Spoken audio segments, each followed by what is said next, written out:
All right, I'm joined by Jake Fogleman, our contributing writer, for another news update segment. How you doing, Jake? I'm great, Steve. How are you? I'm doing all right.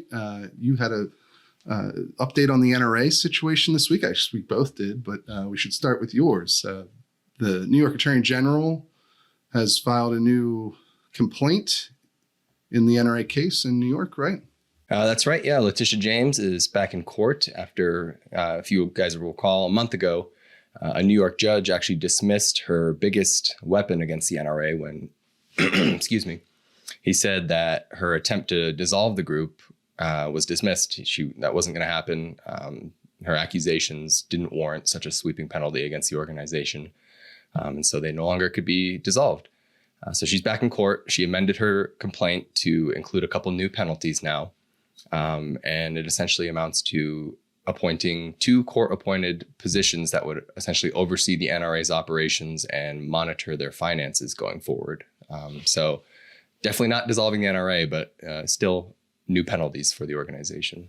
Yeah, that's a pretty significant change to the organization, of course. And those overseers, they would report back to not just the court, right, but also Letitia James herself. Right, especially that's called an independent compliance monitor in the complaint. And essentially what it would be appointed by the court and it would report to the court. But as you pointed out, it would also directly report to Letitia James herself, which is obviously if you're someone in the NRA, that's not something you're interested in. It's someone that's very clearly expressed hostility towards you, having a direct line to the person that is overseeing your financials. So that's a right. Possible stiff penalty. Yeah, there's still a lot of questions about exactly how that sort of arrangement would work out. Right.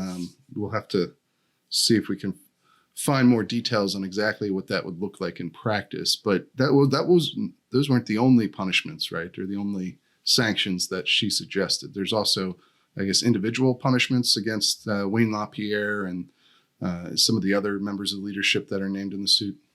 That's right. So in the previous proceeding, when the dissolution claim got dismissed, the judge actually allowed her individualized punishments towards Wayne LaPierre and John Frazier and some of the other individual defendants to go forward. And so they show up again here in this complaint where she's essentially calling for LaPierre, Frazier to be permanently barred from, or first removed from their position in the NRA, and then permanently barred from ever being elected again to hold an officer or director position in the NRA, as well as they have to pay financial restitution to the organization. Some of the other defendants that are no longer with the NRA currently would be barred from serving in any nonprofit at all in the state of New York.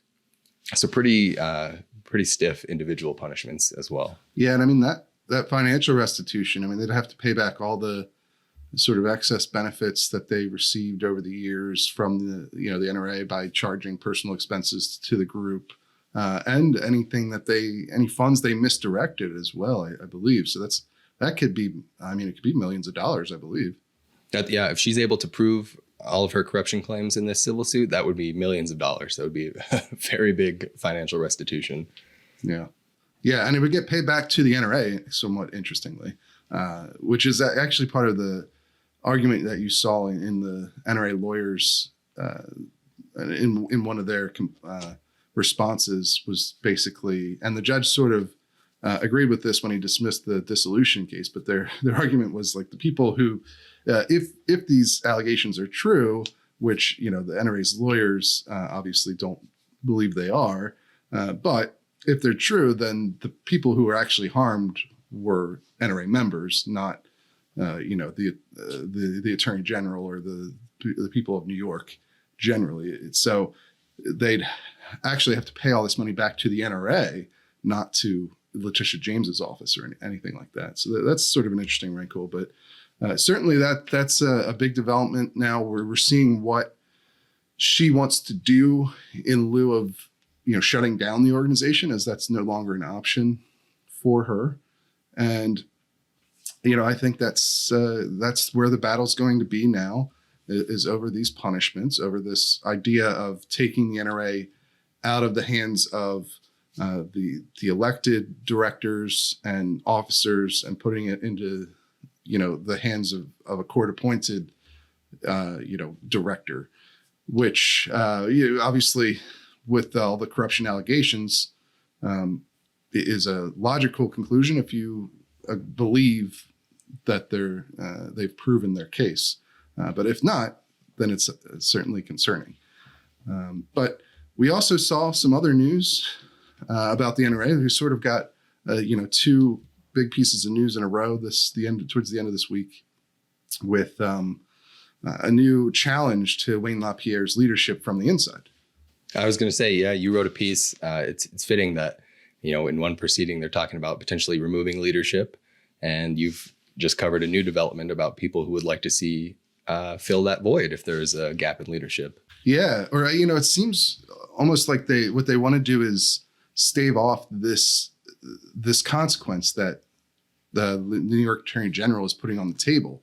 They want to remove leadership before the court can do it, in sort of an attempt to countermand this idea from Letitia James that the NRA is not fixing its own problems, that they haven't done any meaningful reforms because, obviously Wayne LaPierre is still in charge of the NRA, and he's the one who's mainly accused of all this corruption. And so these dissidents, you got a current board member in Philip Journey, you got and then two former board members in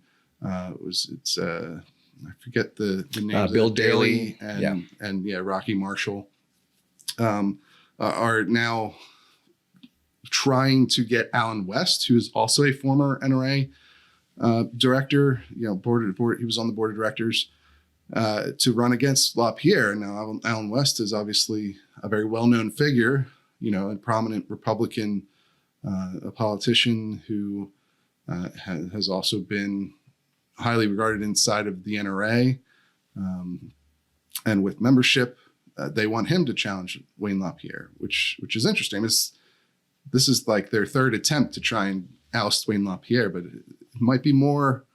This one might have more legs than some of the other ones.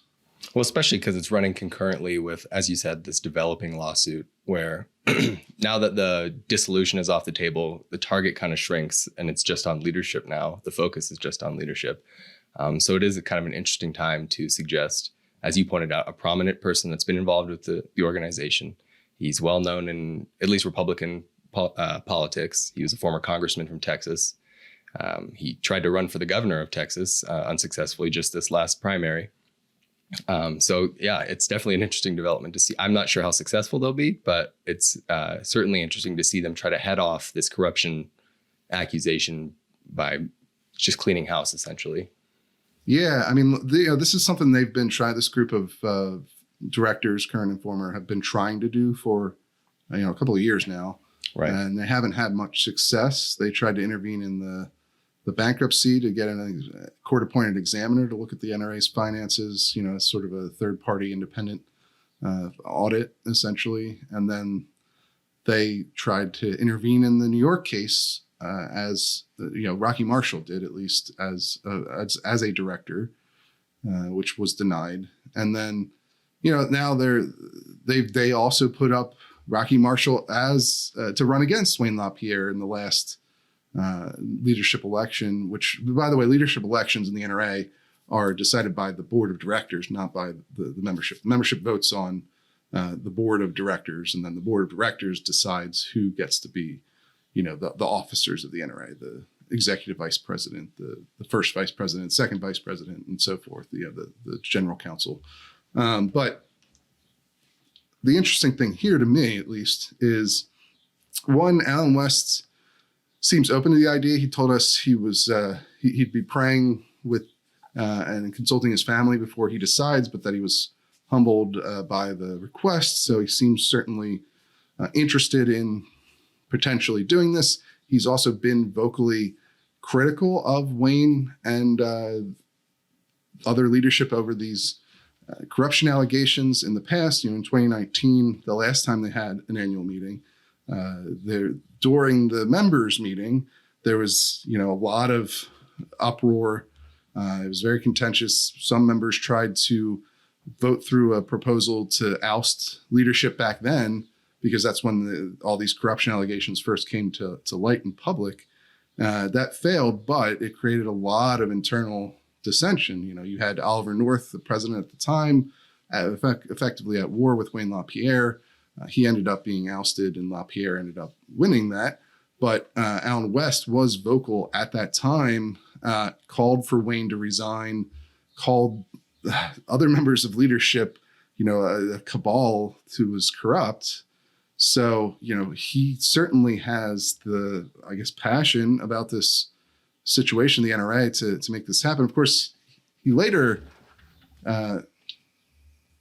left the board when he ran for governor, and did so pretty quietly. He didn't make any announcements. So after that 2016, outburst, the noise he made then, he kind of disengaged, I think, a bit from at least publicly talking about all the issues the NRA has. But I wouldn't be surprised if he got back in to contest this leadership election at the end of the month. It's actually, so the annual meeting is happening at the end of this month. May 27th is when it starts. The board meeting is the day after the last day of the annual meeting. So that'll be, I believe it's Monday, May 30. It's either the 30th or the 31st. And it's going to be perhaps pretty big deal. I mean, you have his notoriety both publicly and on the board, but you also have the fact that the NRA's leadership has had some hard times lately with both the suit, and then also the financial situation. The NRA is pretty dire right now. Yeah. We published, of course, last year a detailed internal document that showed their revenue has been cut in half from what it was in 2018, and their spending has been cut even further. So they're kind of they're in pretty bad shape, and so maybe that has an impact on these other directors, however many show up, because even though they have 76 members, a lot of those people don't even show up to these board meetings. Right. So that's Wayne. That previous leadership election, where Rocky Marshall was put up to run against Wayne, Rocky Marshall only got 2 votes, right? Which sounds really bad in terms of like the prospects of replacing Wayne. Because clearly, if Marshall only got 2 votes, well, Wayne must have gotten 74 votes then, right? Well, there were 3 abstentions. So, all right, well, so he got 71 votes. No, he got 44 votes because a large chunk of the directors didn't show up to the last major board meeting where they had that vote. So, there's certainly room there in theory for somebody like Allen West to come in and campaign among the board members and persuade them at this juncture to change leadership. But I would still imagine, I don't know, what do you think? I still imagine Wayne has most of the board locked down. I was going to say, I would imagine that as well. But you do raise a good point that, there's multi-year litigation now, multiple years of financial trouble that we've uncovered 2 years in a row for 2 years of financial documents. You have a guy like Allen West that you said has at least previously been willing to raise concerns and vocally express those concerns. It'll be interesting to see if between now and the next meeting, if he's willing to get vocal like that again. He privately said to us that he was considering it. But I believe he also just took a position with that new group that I think Trump's kid started about the Second Amendment. Did he? I think he took some position. I'm sure it was just like an advisory role. So I don't know if the NRA is obviously a bigger deal than that, but if he's maybe not willing to go to bat quite so hard to replace the leadership of the NRA, it will be interesting to see. That's, new group from Trump Jr. is, it's not really clear what it actually even is. Right. I've looked at the website and the reporting on it. It doesn't seem to be a nonprofit. I'm not really sure what it actually is or what it does, but that's another potential player to compete with the NRA. So right. We'll definitely keep an eye on it once we get some more details on what they actually do. But right. But yeah, I think the NRA's situation is heating up now. We haven't really talked about them very much the last couple of months. And now The annual meeting seems like it's certainly going to happen this time. You know, they had to cancel the last two, but it seems like there's going to be a leadership fight. We'll see what happens. We'll see if West takes that reign and tries to oust Wayne. That rhymed. I didn't mean it to, but you're welcome. We're perhaps we could get Alan on the show. We'll see, and it'd be interesting to see what he would actually do differently from Wayne. It's one thing to oust Wayne, but it's another thing to actually fix what the issues that the NRA has and get out of this lawsuit. Is getting rid of Wayne going to actually accomplish that? Right. And how would it, if West does do that? So we'll see. We'll keep on track of that.